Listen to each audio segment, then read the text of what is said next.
Olá, tudo bem? Meu nome é David Panceira e você está aqui no meu canal do YouTube. Sou professor de filosofia e de matemática e, como é praxe, se você não é inscrito ainda no meu canal, por favor, se inscreva aí que isso ajuda o meu trabalho a ser divulgado, né?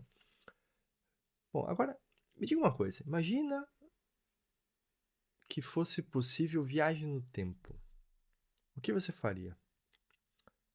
Bom, você sabia que em 1949, o famoso matemático lógico do século XX, Kurt Gödel, publicou um artigo chamado Uma Nota acerca da Teoria da Relatividade e a Filosofia Idealista, e que esse artigo entrou para a história como um artigo famoso em defesa da possibilidade de viagem no tempo. Acontece que essa não era realmente a intenção de Gödel. Gödel, quando publicou esse artigo, estava tentando demonstrar que o tempo, na verdade, é uma ilusão. Então pode esquecer a sua viagem no tempo lá, porque é uma ilusão, cara. Mas bom, Gödel provou, né, uma solução exata, ele demonstrou, construiu uma solução exata para as equações de campo de Einstein. As famosas equações de Einstein, dentro da teoria da relatividade geral. E nessa solução exata, ele provou que existe, né, uma espécie de... Essa solução exata ficou conhecida primeiro como métrica de Gödel. E ainda mais, né, nessa solução, ou nesse espaço que essa solução define, é um espaço, um universo, uma espécie de universo rotacional, que é um espaço homeomorfo a R4, mas que é livre de singularidades, tá? E lá dentro, né, existe, com essa solução de Gödel, existe o que ele chamou, ou existem, né, o que ele chamou de curvas fechadas do tipo tempo, que é uma espécie de cadeia causal, né, em looping. Então, que, portanto, você não tem um anterior a e posterior a ali dentro. E logo, né, portanto, o tempo seria uma espécie de ilusão. Agora, se o universo de fato ele é rotacional, como a solução para essas equações, esse universo que o Gödel está descrevendo, em que existem essas curvas fechadas do tipo tempo, é assim? Bom, isso é uma questão experimental e que não é tão simples de ser resolvida, porque depende de todo um arranjo específico da matéria, uma distribuição da matéria, né? Mas isso, veja, isso era absolutamente irrelevante para Gödel. O que ele queria fazer, no final das contas, era mostrar que o tempo era uma ilusão. Simplesmente que o tempo era uma ilusão. Para fazer isso, ele tentou apresentar uma espécie de caso limite da teoria da relatividade geral, quando você faz uma redução do tempo a algo como espaço. Além disso, né, para Gödel, o tempo é algo muito metafísico, né, para ser reduzido a uma distribuição da matéria, para ter essa dependência de algo tão contingente quanto a matéria. Gödel era um platonista, então ele pensava o mundo de forma platonista, né? E que, portanto, né, um mundo contingente, o tempo sendo uma forma platônica para Gödel, não poderia ser reduzido a um mundo contingente. Então, para ele, quando ele demonstrou uma solução exata para as equações de campo de Einstein, o que Gödel estava pensando fazer é realmente mostrar que o tempo era uma ilusão, um caso limite que a teoria da relatividade geral nos levava. Portanto, vai além das intenções do próprio Einstein. Mas é claro que isso não está livre de pressupostos. Por exemplo, um pressuposto que está presente aqui, né, é o pressuposto de que a teoria da relatividade geral é uma teoria absolutamente descritiva da realidade como um todo, na realidade material como um todo.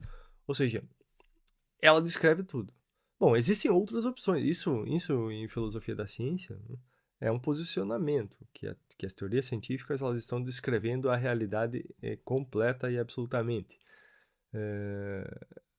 Mas não é o único posicionamento, e eu diria até que é um posicionamento fraco em filosofia da ciência. Existem outros posicionamentos, como o realismo estrutural epistêmico, ou instrumentalismo, e sei lá, tem outros aí posicionamentos. E além disso, além desse pressuposto de que a teoria da relatividade geral descreve completamente, né, essa realidade física, material, também há o pressuposto, ou melhor, não pressuposto, há também, né, uma analogia que a gente pode fazer com o teorema da incompletude do próprio Gödel. Gödel ficou famoso, inclusive, entrou para a história por causa desses teoremas, que são maravilhosos, são absolutamente maravilhosos, né? Os teoremas da incompletude. Que, aliás, se você quiser, comenta aí embaixo que eu faço um vídeo somente sobre o teorema da incompletude, sobre os teoremas da incompletude, com alguns comentários mais filosóficos, né, implicações filosóficas que eles podem levar, né, na física e em filosofia da mente, etc. Tem muita coisa muito interessante acerca do teorema da incompletude, mas isso é tema para outro vídeo, se você quiser. Então comente aí embaixo se você quiser, que daí eu gravo esse vídeo aí para você. Bom, mas a analogia que eu gostaria de fazer aqui é a seguinte. Para Gödel, então, no teorema da incompletude, algumas verdades formais da matemática elas não são apreendidas, não são capazes de ser demonstráveis formalmente, né, lá naquela linguagem. E no caso da teoria da relatividade, é como se o tempo não fosse definível na teoria da relatividade geral, para Gödel. Então, é mais ou menos isso que está acontecendo. Então, não é que ele está mostrando a possibilidade de uma viagem no tempo. Não é isso. Então, desculpem os autores aí de ficção científica ou aqueles entusiastas da ficção científica, mas não era exatamente isso que o Gödel estava querendo ao provar, ao encontrar uma solução exata para as equações de campo de Einstein, né? As equações de Einstein, ou o que ficou conhecido como a métrica de Gödel. Não era isso. Ele queria mostrar, como um bom platônico que era, que o tempo é uma ilusão. Mas, obviamente, o tempo, no posicionamento aristotélico tomista, não é uma ilusão. Não é como posicionamento platônico. No posicionamento platônico, você tem uma coisa. No aristotélico tomista, embora derivado da tradição platônica, é diferente, né? Então, o tempo não é uma ilusão. O tempo é simplesmente a medida do movimento, em que o movimento é a passagem do ato à potência. E é possível, né, você pegar, por exemplo, alguns problemas que surgem acerca do tempo na teoria da relatividade geral, por exemplo, o paradoxo dos gêmeos, e fazer uma interpretação com essa definição de tempo, né, desses problemas da física moderna por meio de conceitos aristotélicos tomistas. Então, se você quiser, por exemplo, algum livro que fale sobre isso, eu recomendo 2 imediatamente. Um é The Science Before Science, do Anthony Rees, tá? E Aristotle's Revenge, do Edward Feser. São 2 livros assim fantásticos, fenomenais e que valem a pena se você tem interesse nesse assunto de física moderna e filosofia aristotélico-tomista. Tá?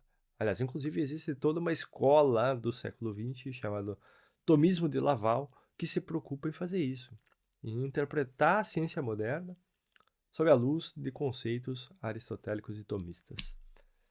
Tá bom?